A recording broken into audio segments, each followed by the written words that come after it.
So welcome in the second video. So let's start with my SQL. तो सबसे पहले तो हम ओवरव्यू देख लेते हैं MySQL का कि MySQL के अंदर हम लोग क्या क्या कुछ कर सकते हैं। हम लोग डेटाबेस को क्रिएट करेंगे, टेबल्स क्रिएट करेंगे, टेबल्स के दरमियान में हम लोग रिलेशंस डिफाइन करेंगे प्राइमरी एंड फॉरेन कीज़ के थ्रू, और उसके साथ हम लोग देखेंगे इंसर्ट, अपडेट, डिलीट और टेबल्स में से हम डाटा को किस तरह से फेच कर सकते हैं। तो इसके साथ ही ये एक ओवरव्यू सा आपके सामने स्क्रीन पे नज़र आ रहा है। तो ये मेरे एक साइड पे ये जो प्रोडक्ट, कस्टमर और ऑर्डर्स, ठीक है, ये एक स्टोर है जिसमें लेट से मेरे ये टेबल्स पड़े हैं और स्टोर मेरी एक डेटाबेस है, ठीक है। और ये प्रोडक्ट, कस्टमर और ऑर्डर्स मेरे पास टेबल्स है। अब MySQL जो है ये इसके ऊपर हम लोग क्यूरी अप्लाई करेंगे। कोई भी क्यूरी लिखते हैं, लेट से मैंने इंसर्ट करना है डाटा को इन टेबल्स में। तो ये जो MySQL है ये बेसिकली लिंक करती है आपकी एप्लीकेशन को और डेटाबेस के दरमियान में।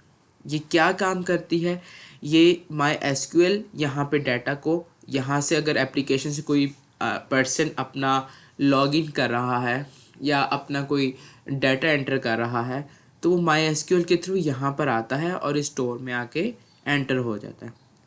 यहाँ से रिक्वेस्ट आती है और MySQL के थ्रू इस डाटा के अंदर से वो कोई भी रिक्वेस्ट है, इंसर्ट की को रिक्वेस्ट है तो वो इंसर्ट कर देता है, अपडेट डाटा को करना है तो वो यहाँ से आके अपडेट कर देता है। तो ये बेसिकली एक ओवरव्यू सा आपको जस्ट देना है। फर्दर ये किस तरह से होता है ये हम आगे देखेंगे। उसके साथ इसका एक क्लाइंट और सर्वर मॉडल के बारे में बात कर लेते हैं। ये वही है कि एक साइड पे आपका एक सर्वर है और एक साइड पे क्लाइंट है। लेट्स से आपका एक सर्वर है जिस पे आपकी एक डेटाबेस पड़ी हुई है, ठीक है, और उसके साथ एक ये क्लाइंट है। क्लाइंट लेट से आप है और आप डाटा को इंसर्ट कर रहे हैं तो वो क्यूरी के थ्रू इधर जाती है वो क्यूरी और उसके थ्रू एक रिज़ल्ट आपको रिटर्न करता है, ठीक है। तो आप मोस्टली जितनी भी एप्लीकेशंस इस्तेमाल कर रहे हैं, उबर की है, गूगल की है और इसके साथ फेसबुक की है, तो वो बेसिकली इसी मॉडल पे बेस करती है कि आप लोग जब भी कोई अपनी रिक्वेस्ट देते हैं उस रिक्वेस्ट के अकॉर्डिंगली कोई ना कोई आपको रिस्पॉन्स आता है, कोई ना कोई रिज़ल्ट रिटर्न होता है। तो उसकी थी। तो अब हम बात करते हैं कि इसको हमने काम कैसे करना है। हम लोगों के पास जैम किस तरह से मतलब हमारे पास किस तरह से इसको इंस्टॉल करना है और इसके लिए हमें क्या रिक्वायरमेंट चाहिए। तो आपके पास एक आपने इंस्टॉल करना है अपने सिस्टम में जैम, ठीक है। तो ये आप इसके ऊपर देख लें apache friends.org/index.html, ठीक है। इसके ये जो आपकी वेबसाइट है इस पे जाके आप, अगर आप विंडोज़ पे हैं तो आप विंडोज़ के पे डाउनलोड कर सकते हैं, अगर लिनक्स है या आपका मैक है तो आप उसके थ्रू इंस्टॉलेशन कर सकते हैं उसके मुताबिक।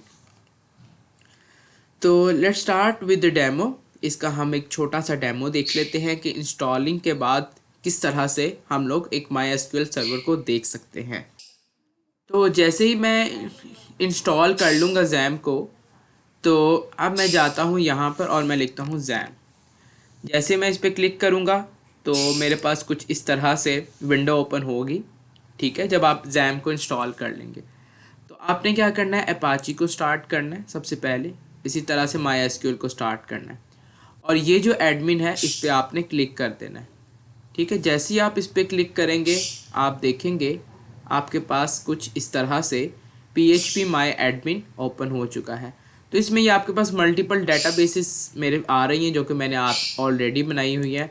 तो अगर आपने कोई नई डेटाबेस बनानी है तो आप यहाँ पे नई डेटाबेस का नाम कुछ भी रखते हैं। लेट्स से मैंने डेटाबेस रखनी थी होटल सिस्टम, ठीक है।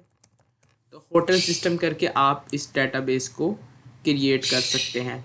उसके बाद यहाँ पे different tables name, column name करके आप लोग जैसे ही गो करेंगे तो आपके पास लेट्स से मैं इसमें एंटर करता हूँ रूम और उसके कॉलम मैंने रखने थे लेट्स से 5, अब जब जैसे ही मैंने गो किया तो मेरे पास यहाँ पर ऑप्शन आ जाएगी कि इसके टेबल्स किस तरह से क्रिएट किए जा सकते हैं। ठीक है, तो अब मैंने लेट्स से आईडी था मेरे पास एक टेबल, एक था रूम नेम लेट्स से कह देते हैं, और मेरे पास रूम का कोई कलर है लेट्स से, और कुछ भी रखते हैं। ठीक है, इट्स अप टू यू। और इसी तरह से इसकी डाटा टाइप्स आप सिलेक्ट कर सकते हैं यहाँ से। ठीक है, जो भी आपने रखनी है।